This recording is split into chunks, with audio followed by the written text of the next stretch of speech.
Jason is editor-in-chief of Entrepreneur Magazine and is going to share many insights with you today. He has a long career, although he looks like such a young fella, in writing and being an editor in the magazine and publishing and newspaper business. This is really interesting. He and his wife have just written a novel, and it's going to be published this year. And the title of the novel is Mr. Nice Guy. And so I'm thinking, after meeting Jason, that he and his wife had himself in mind when they named this book. If you could pull that off, co-writing a book with your wife, then y'all have got a great relationship. And he's a really an incredible guy when it comes to entrepreneurship. So please give a warm Charleston welcome to Jason Feifer with Entrepreneur Magazine. Thank you so much. You know, I've started building into my contracts and speaking gigs that the mayor of the city that I'm speaking in has to plug my novel before I talk. So that's going off really well. Thank you so much for the generous welcome. If you have been looking for press for your business, or if you ever are going to be looking for press for your business, I have a very harsh thing to tell you that I just want to put out there right now, and then we'll spend the next 30 minutes or so explaining and understanding it. Here it is. A journalist does not care about your business. I get pitches all day. And you know what they say? They often say, I have a new product coming out and a story in your magazine would really help me. Or, you know, how can I get a story about our CEO in your magazine? I'd really like that. How can I go about doing that? And that reads to somebody in the media like you're trying to order a hamburger. You know, I'd like a story, please. And that's just kind of not how it works. Because the thing is about press that reaching out to the media is really no different than reaching out to a partner, a potential partner, or an investor or a customer. You have to understand what these people are looking for and how you can serve them. And if you can serve them, then you can get what you want too. And so the thing that you need to do when you reach out to press is to understand the person that you're reaching out to. So let's go back to it. A journalist doesn't care about your business. A journalist cares about their reader, about serving their reader. And if you can present yourself in a way in which you and your story is useful to their reader, then they do care about you. That's the distinction. So, in this talk, I'm going to explain the person that you're reaching out to, the journalist. Who are they? How do you understand them? How do you give them the thing that they're looking for? And then after that, we're going to go into my inbox. And if this email that you sent me shows up on this screen, please stay in your seat. We can discuss it later. But first, let's learn the journalist. I'm a journalist, let's learn me. Here I am. So that was me as an intern. Isn't that frustrating? You're like, look at the camera! Look at the camera! This anchor is like, whoever put this kid on the camera is getting fired as soon as this segment is over. This was me. I started out as an intern at a local newspaper, and then I got a job at a local newspaper. It was called the Gardner News, 6,000 circulation daily newspaper in north central Massachusetts, writing about nothing, because there was nothing happening. Anybody been to a zoning board of appeals meeting? Don't go, the mayor probably has. Don't go to a zoning board of appeals meeting. It is so boring. That is what I was trying to do, find stories there.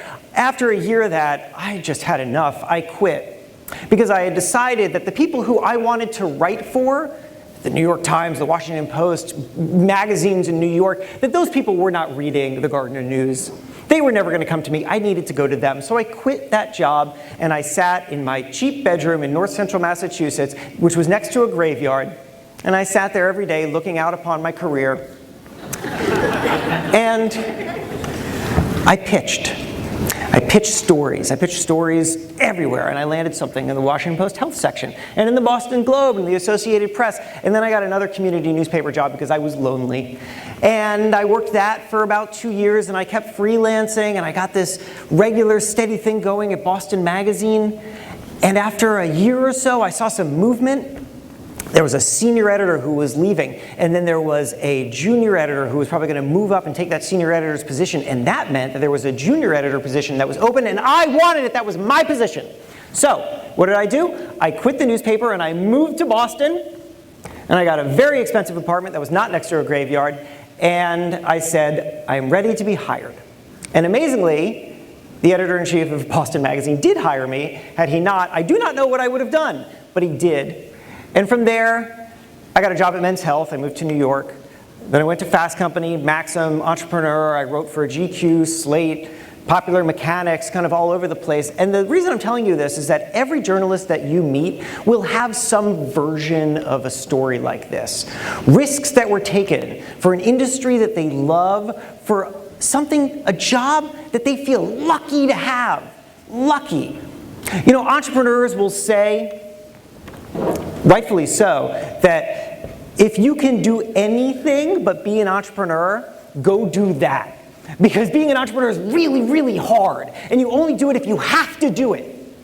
And journalists say the same thing. They say the same thing about their own industry. You only do this if you love it so much that you cannot imagine doing anything else. That's the person you're reaching out to. That is not someone who likes to sit around and wait for press releases and then write up the press release, right? Never in the history of a newspaper newsroom has somebody run across the newsroom and high-fived the reporter and said, I just got the best press release. Like never, it's never happened. So, what are they looking for? Well, they're looking to tell amazing stories, stories that they are really excited about, and they're really excited about the reader that they're serving. And so they have that reader in mind. So when you reach out, you're reaching out to someone who's looking for stories, who loves to tell stories, who's not in the business. They don't see themselves as in the business of serving you. So you need to give them something that makes them excited to tell the story to their reader. Now, how do we do that? Let's step back from the journalist and let's talk about you. Because if you're reaching out to press, you're reaching out strategically. There's a reason that you're doing it. And so if you're going to reach out to press, the very first thing that you need to ask yourself is, what do I need to get out of a story in the media? What do I need right now? Because press is a tool. You know, you don't reach out to an investor just to reach out to an investor. You don't like raise money if you have no reason for the money. So you need to have a reason. Here are great reasons. I have a new product that's launching and I need to reach my consumer. Or I'm going out and I'm going to raise money and so I need to look impressive to investors. Those are good reasons. Bad reasons? Because I deserve it. Because it makes me feel good. These are things that I talk to people, and sometimes they're looking for press, and that's the only explanation that they can give me. That is a bad explanation. So, you've thought about it, you have a reason. Next thing you need to do is you need to pick a publication that can get you the thing that you are looking for, because not every publication is the same, and not every piece of press is going to get you the same thing. Let me give you an example of that. I got a pitch once from a guy who had launched a Kickstarter for a certain kind of beer bottle opener. I'll try to explain it. So it's like, you know, the beer bottle, you put it on the top of the thing, and then you have a beer. So, but it's a longer platform, right? So it's longer. It's like you put it on the thing, and it rests, and it's longer. And why is it longer? It's longer because there's this big thing, and what you're supposed to do is you're supposed to take your fist and slam it down and hit the thing, and the beer bottle cap goes flying. Now, why would anybody want that? I have no idea. Because they're in a frat? I don't know. I don't know why anybody would want that. But he pitched it to me. Now, that is the wrong audience for a lot of reasons. But let's just assume that frat boys would want this thing. So, how do you reach them? Well, it's not through Entrepreneur Magazine, because first of all, Entrepreneur Magazine is being read by people who are not thinking of themselves as consumers, they're thinking of themselves as creators. So they are not even in a buying mindset when they're coming to us. What you need to do if you're selling the thing that makes the cap fly is you need to go and pitch it to Ask Men or Maxim or Men's Health or something where you have a consumer-focused reader who's young and male. There's no reason to have emailed me. Now, just emailing me, not a big deal, no problem, but just imagine how that scales. If he emailed me, that meant that he also spent time tracking down emails for all sorts of other people, for all sorts of other completely irrelevant publications. Lots of wasted time. You guys are busy. Do not waste your time on this stuff. So, once you've picked your publication, the next thing that you need to do is you need to understand how those publications tell stories. It's actually not that complicated. If you pick up a magazine or you go to a website and you spend some time, do this next time. Just next time you're reading anything, think about what the person who wrote or edited this story was trying to accomplish with this story. What's in this thing? What is this? Who's it reaching? What you'll start to see is that, in fact, there are significant distinctions between how products that you might think are very similar are actually talking in totally different ways. For example, a business publication. Fast Company. Fast Company is very focused on disruption, and they're really interested in how companies are reinventing industries. Entrepreneur. This magazine is about problem solving. You'll see that basically every story in Entrepreneur Magazine is in some way or another about somebody figuring out a solution to a problem. That is the story that we tell. And so the stories that interest me the most are the ones that have that element at their core. Let me give you an example of a great pitch that I once got so you can see where that's going. So I got pitched once this. It's a butter dish. Ta-da! But it's a butter dish on a hinge. Ta-da! Now, why is there a butter dish on a hinge? Because, just quick fact about butter, maybe you all know this, it's a very foodie town, you don't have to refrigerate butter. You can leave it out, and then it's nice and warm and easily spreadable. But the problem is, of course, that if you have warm butter in a butter dish where you lift the thing, then the thing gets bumped on the butter, and there's butter everywhere, and that's a big mess. So, this woman who runs a company called Buttery, came up with the butter dish on a hinge. Very clever. Okay, now that's not the problem solved. Now that is a problem solved, but that's every entrepreneur's story, right? We always see some kind of problem, produce a solution. The problem that I'm talking about is the problem inside your business. When she emailed me about her butter dish, and then she told me this fascinating thing that she did, which was this. When she was launching this thing, she approached a company that does market research. She wanted to know what colors she should make it in, what the price should be, all this basic stuff.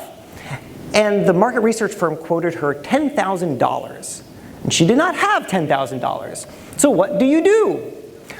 Here's what she did. She figured out that she could go to airports, like if she had a flight somewhere, she would just show up 5 hours early, and then get through security, and what did she have in front of her? She had a group of people who had literally nothing better to do than answer questions about butter dishes. Nothing better to do. And what's more amazing is that if you go to gate 1 and you ask all the people about butter dish, by the time you get to gate 8, it's a whole bunch of new people at gate 1. You can just keep doing this all day. It's genius. It's wonderful, right? And the greatest thing about this story is that I can stand up in front of a room full of people who probably are not selling butter dishes. Maybe. Is there a butter dish person? No hands. And yet you all appreciate that, right? That's a great story for us. Something where somebody figures out something in an industry and it's relatable to everybody else. That's what I'm looking for. So when somebody sends me a pitch that's like that, I pay attention.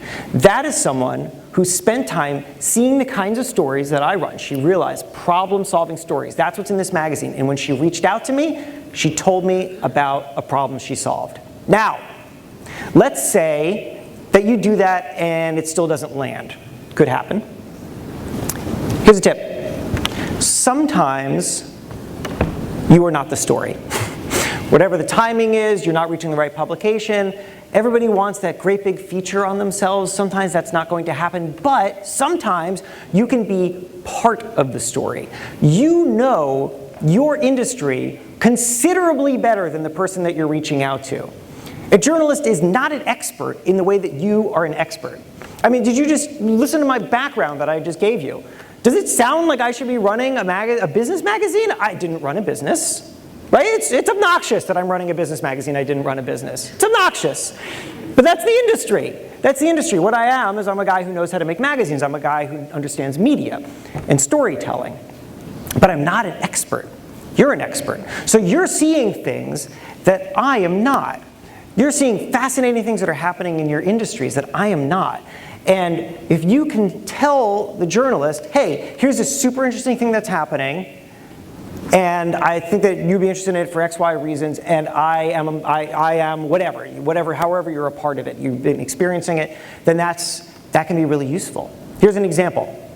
I had a guy who reached out to me once with a cat toy called the Ripple Rug.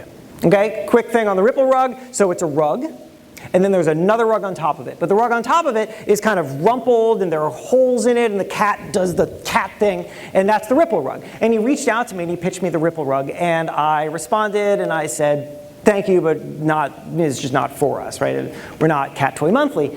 And he responded, and he said, well, if you're ever interested in a story about a crazy scam that's happening on Amazon and eBay that nobody knows about, let me know.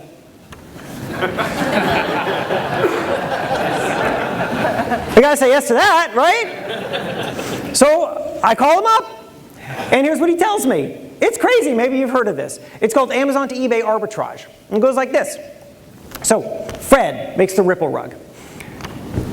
He puts it on Amazon. Let's say, I don't remember what it costs, but let's just say that it costs $30. So it's on Amazon for $30. That's how he's selling the Ripple Rug.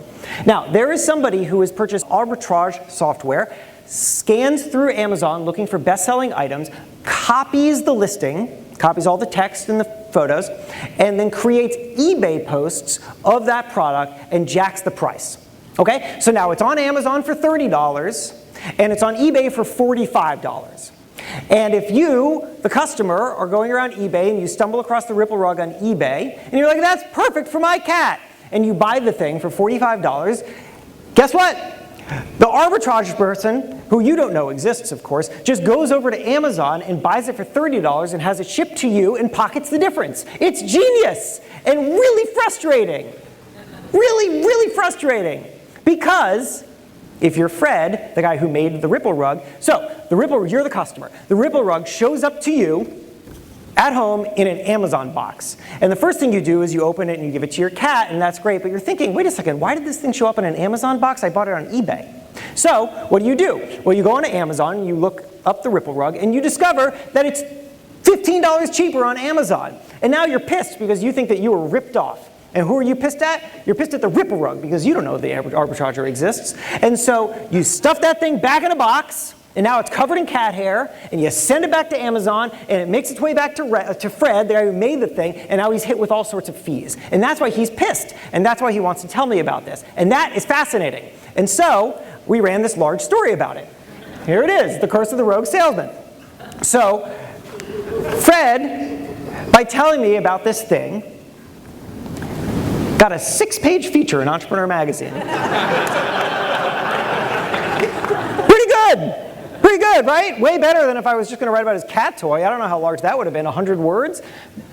This is huge. And in fact, this thing was so big. First of all, it blew up online because people knew about this, but nobody in the kind of mainstream press had known about it. And then Planet Money, an NPR show that's amazing, did an episode based on this story that I wrote. And so then he got even more attention. He got a lot of sales out of this crazy thing. And he did it because he ultimately told me something that he was a part of.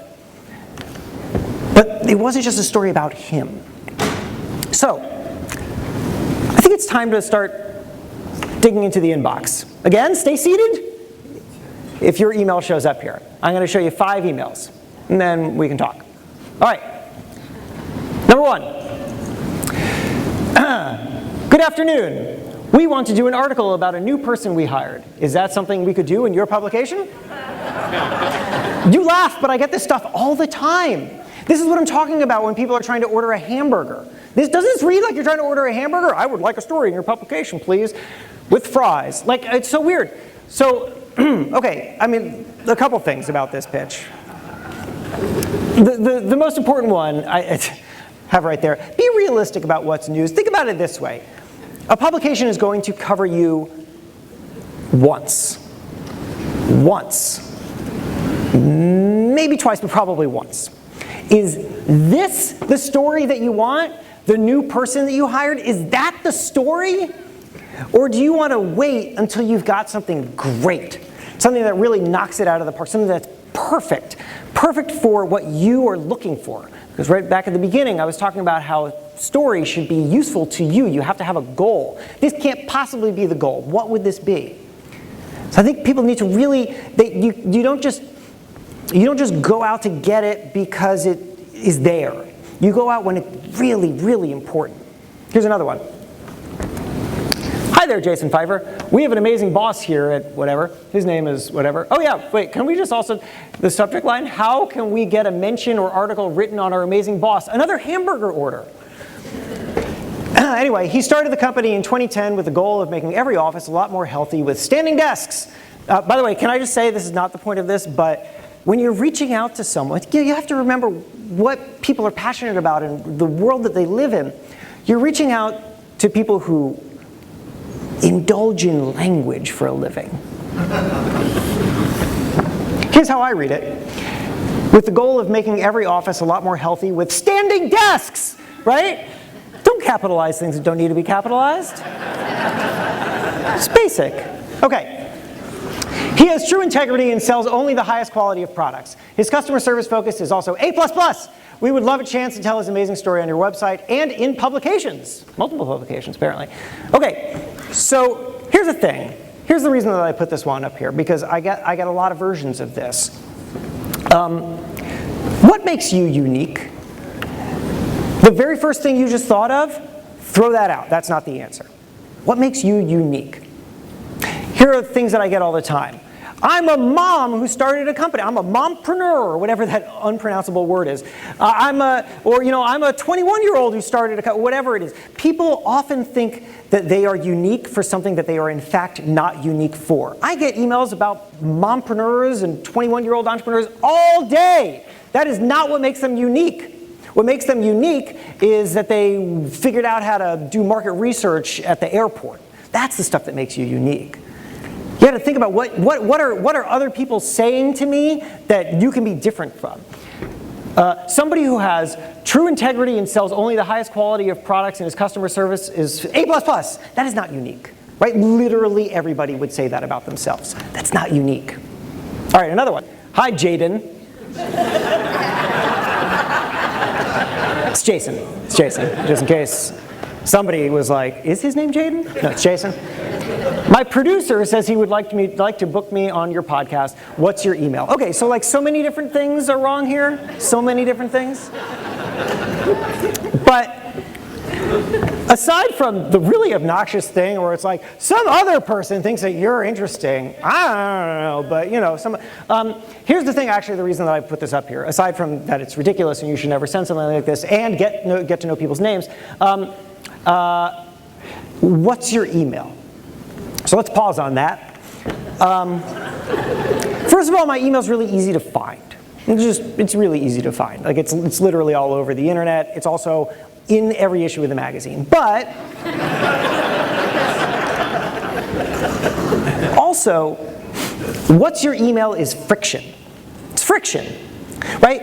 It requires me to write the person back so that they can write me so that I can write them back again. That's a lot of friction.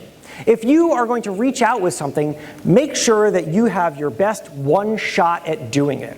A version of this that I see all the time that's not as obnoxious as this, but is still, I think, too much friction. We haven't really talked about this on stage yet, but there is also, of course, the contributor side where entrepreneurs are invited to write for websites like entrepreneur.com and others. We call those contributors. So everybody is emailing me and the rest of the staff all the time about becoming a contributor. And here's frequently what they do. They email with some kind of like starting point of a thing that's going to take like 4 different engagements. Like, are you taking new contributors? How can I become a new contributor? Is there whatever, right? Or like, you know, I would like to write a contributor piece on this, and there's like one sentence on something.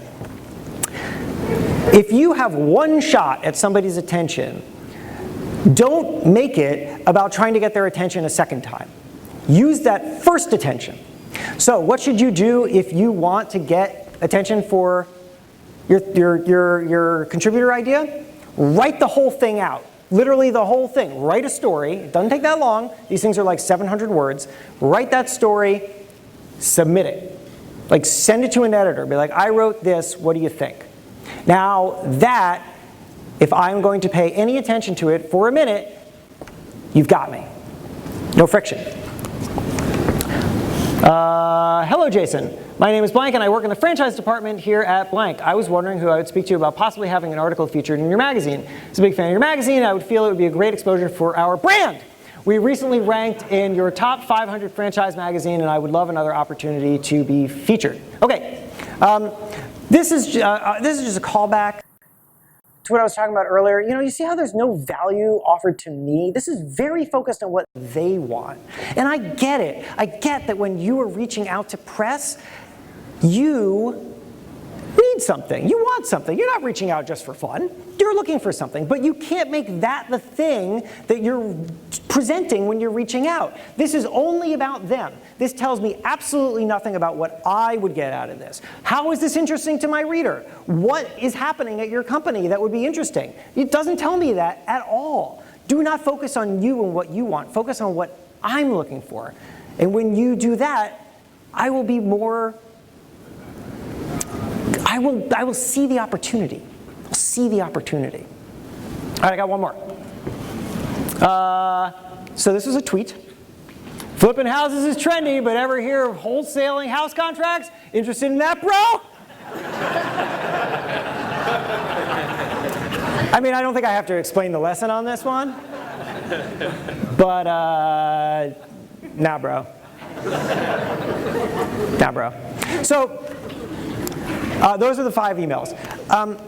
I've just spent some time, we've all spent some time ripping apart a bunch of people who sent me bad pitches. It may sound discouraging. I hope it wasn't discouraging. Because here's the really important takeaway that you should have on seeing stuff like this. You are, and this is true in so many contexts, not just a journalist's inbox, you are, of course, up against a lot of people and whatever it is that you're trying to do, but you're often not up against a lot of people who are going about it the right way. You're not up against a lot of quality, I guess. You know, you're not up against people who have spent the time to really understand it and do it right. You're up against a lot of people who are just blasting out bruh emails or tweets or whatever. And if you just spend the time to really focus on who it is that you're reaching out to, what it is that they're looking for, you rise above the rest. I tell you the stories of the Buttery and Fred with the Ripple rug. Those are stories that I loved, but I gotta say, those are also rare stories. They're rare stories in my experience. Most things that come my way are delete, delete, delete, delete, delete. And it's infrequent that somebody reaches out to me and they have clearly, carefully thought out how they're reaching out. And if you do that, I guarantee you that you stand out from most of the other noise.